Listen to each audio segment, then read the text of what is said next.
Hello guys, how are you guys doing today?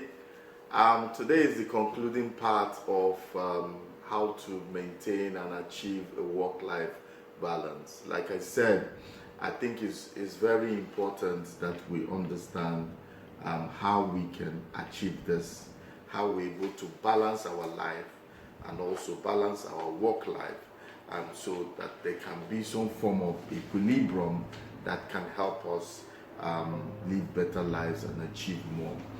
We started with the causes and some of the things that the causes of work-life imbalance. We talked about the effects of this work-life imbalance. Then we talked, my last presentation was on the benefits. So now I will end with the tips, give you some tips on how you can achieve this work-life work-life balance, rather, because the cost is huge, the effect is huge rather, and the benefits are also huge. It saves you a lot of cost. If you want to listen, I think you can get these presentations. If you go to my YouTube channel, Uche Onochie, and on YouTube, you'll be able to get, I think, this teachings, these presentations I'm doing on this topic. You can also see it if you join my Facebook group. It's called Uche Onochie Marketplace Network on Facebook. With that, you'll be able to follow what I do, and you get all these teachings there. So thank you guys for coming live with me today and watching this presentation. So I'll just go right in and just talk about how to achieve that work and life balance. I'll give you some tips. The first one is you have to learn how to say no. You have to learn how to say no. There must be a threshold. There must be like a boundary. There must be certain things you set for yourself, certain boundaries you set for yourself that you're not willing to cross. There's one thing about being dedicated. I know I've talked about people that go the extra mile are people that are promoted, and there are people that are seen as the company men. These are the people that they are they call them the A staff, the A employees. Yes, but even at that, there's a way to go about it. You must make out time for yourself, make out time for your family and the things that are important. Even if you're single or you're not even close to your family, you must make out time for yourself, because you must keep discovering who you are. The more you discover who you are, the better you are at being you. So I even think that the first friend you should have is you. The first person you should know very well, intimately, is you. Because it takes a while to know you, to understand who you are, and in some of my presentations I've talked about how you can discover yourself. Like I said, you can see them on Facebook group and on YouTube, and you can also get some of my materials on my website, ucheonochie.com. You can get some of my teachings there. These things are out that can help us to be able to perform better. So you must be able to say no. The more you're putting yourself out there, the more people are going to use you. There's a guy that he was working, he was always volunteering in church and volunteering, and also he wants to perform at work. And he just kept on, at work and in church, he just kept on volunteering, and it got to a point that it was beginning to affect him. And the extent to which he has made himself available, it got to, he could no longer withdraw. He couldn't withdraw because he felt that if he decides to withdraw, in church, there are people might question it at work. So you can see a young man that was torn in between trying to please people and to his own detriment. And there's hard work. The place of hard work, I can never, um, you know, look down on the place of hard work. I can never advise you against hard work. But there are things that you should be able to know how to say no. There must be dedicated times that you have to discover yourself, be with family. Because at the end of the day, success will not feel like success except you have someone to celebrate it with, except you have a family to celebrate it with. So you can become highly successful, known all over the world, but at the end of the day, after the accolades and after the parties and all that, you can go back home, you are lonely. And some people go back home to a dog or a cat, and yes, they can be comforting, but it can't be the same as having a human being there, having kids there to welcome you. It just cannot be the same thing. So, but how you must make time for everything. You must learn to say no. I've said this many times. I can't even remember the time I started, when I learned how to say no. When I started saying no is when I became alive. Like now, I'm a speaker. I don't have to speak everywhere. I don't have to speak everywhere. When you call me, I don't have to do it. I don't have to counsel everybody. I don't have to be there, because there were times that I feel bad. You want to speak to me, I can't speak to you. I feel bad, so I will reschedule for another time that is not conducive for me. Maybe it was family time, but I started realizing that, look, I need to make out time. There's an allotted time for all these things. So I have the time for counseling. I have the time for family. I have it. It's like a formula, and I shared it with my wife many years ago.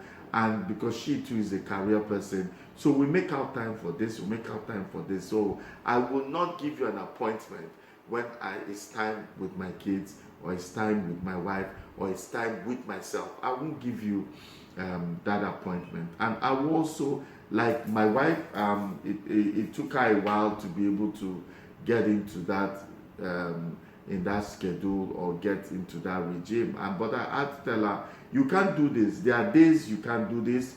There are particular time weekend, particular time during weekend is for this, is for that. Not too long. It's not like it's the whole day, but there are times that are dedicated for things that are also very important as work, or even more important as work.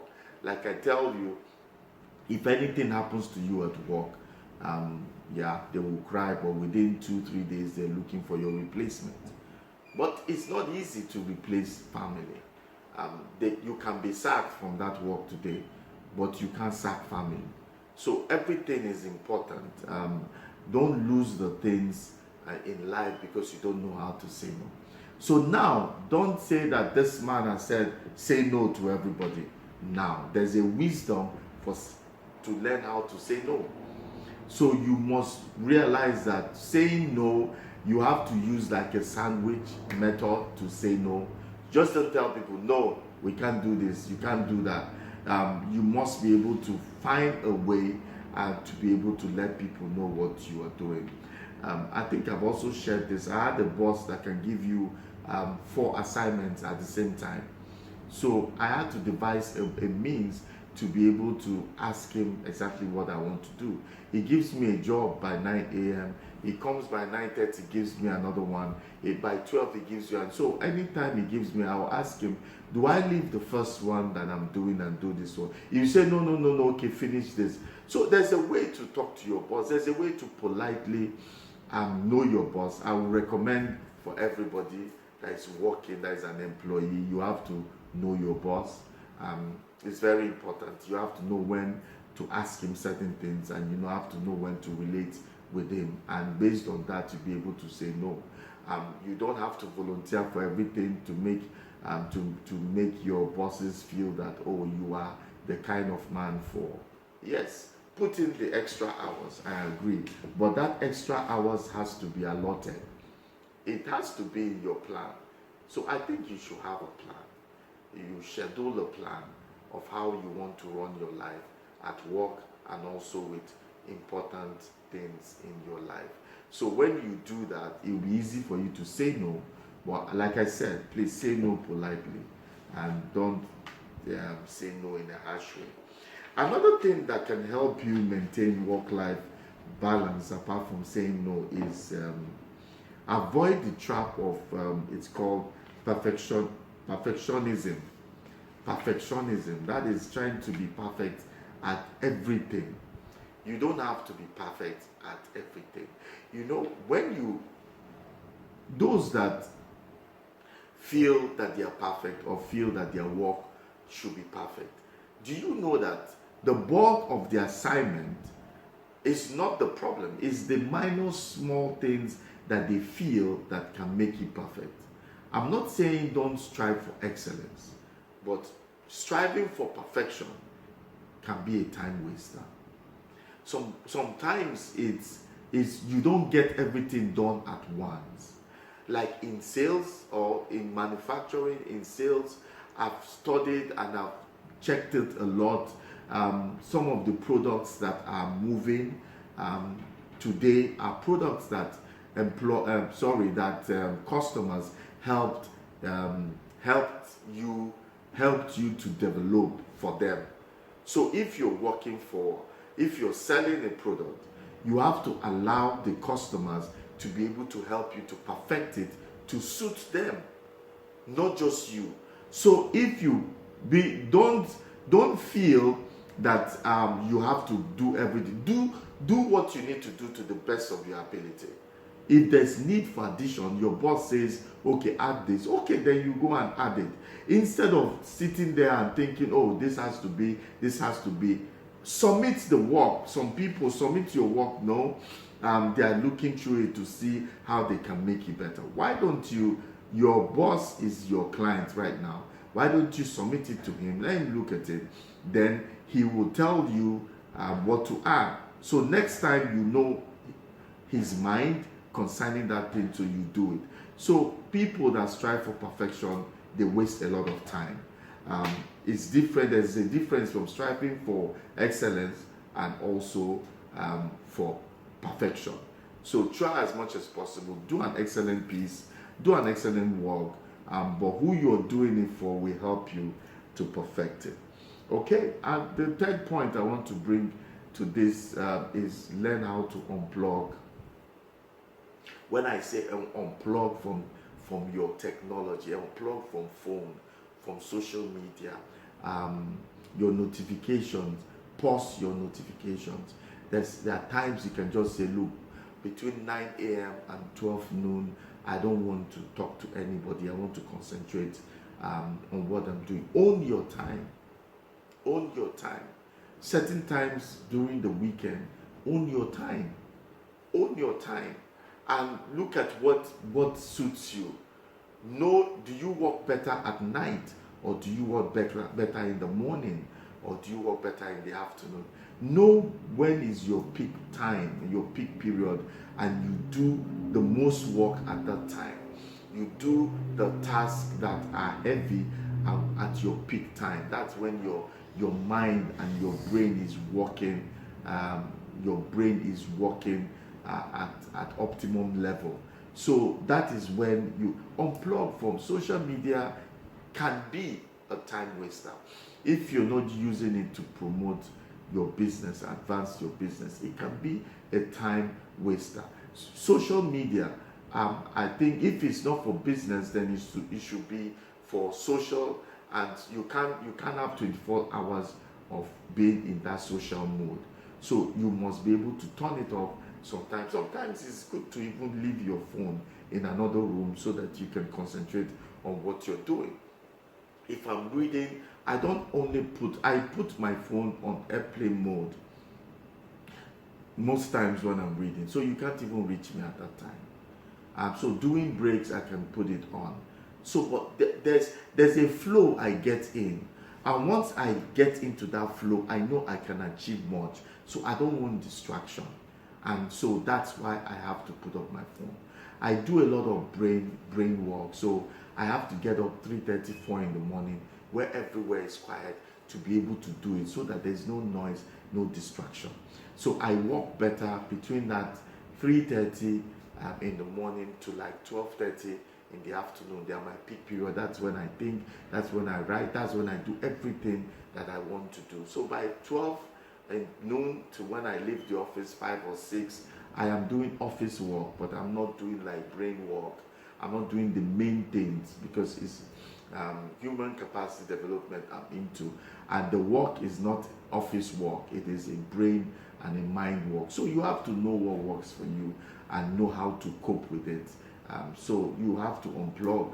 It helps. If whatever you're doing, you need to be able to think. Deep thinkers are people that are able to unplug and have no distraction, lock themselves away, not for the whole day, that might be extreme, but take 2, 3, 4 hours, depending on the time you have, and be able to connect with yourself. I always say it, know yourself. That's the beginning. Knowing yourself is the beginning of your success story. Is the beginning of your success story, knowing yourself. So tend to unplug and try as much as possible to make out time for yourself. I will end with this. Exercise helps you. It helps your work and life to maintain a work and life balance. It releases this what is it called? That's when you exercise and when you work out, it releases endorphins into your system, and this is it helps you to relax. It helps you to not just relax, to think positively. So I think that a place of exercise is also a powerful place to meditate. Get up in the morning. If you can't run, just take a walk. You can take a walk. Make sure I do 10,000 steps every day, and during that time that I do my 10,000 steps, I think at the same time. I can think while walking out. I can think also. I can arrange myself. I can pray. I can do quite a lot of things. And when you finish, people will think that when you do exercise, you become tired. No, when you do exercise, you have more energy. If it's something you do constantly, you feel good about yourself. You feel light, and you have a positive mind. And people that do that, it's easy for them to maintain a work-life balance. So, guys, I end this topic. With this presentation. It's important, very, very important, that you learn how to maintain a work-life balance. Go to YouTube or go to Uche Onochie Marketplace Network, and there you can get these presentations that can help you balance your life and your work. And I'm sure you'll be pleased. Also, if you want to get some of my materials, go to ucheonochie.com. If you go to ucheonochie.com/online store, you'll be able to get some of my materials there. If you want me to coach you privately, you can also reach out to me on my DM. Put it on my DM on my social media, Uche Onochie Marketplace Apostle or Make It Nigeria. If you put it out there, I will be able to reach you. Yes, I can help you attain and achieve that life that you want. It's something that we do here, and I'll be glad to do it for you. Thank you guys for listening, and we'll see again very soon. I'll see you again very soon with another topic. Realize that these topics are generated by you. We'll be glad to hear your questions. Like on Friday, I will be here to answer some of your questions, and some of your questions lead to some of the topics that I take. So just put out your questions as well. I will come during the Counselor's Corner on Friday. I will also be here to answer your questions. Thank you guys. Have a blessed day.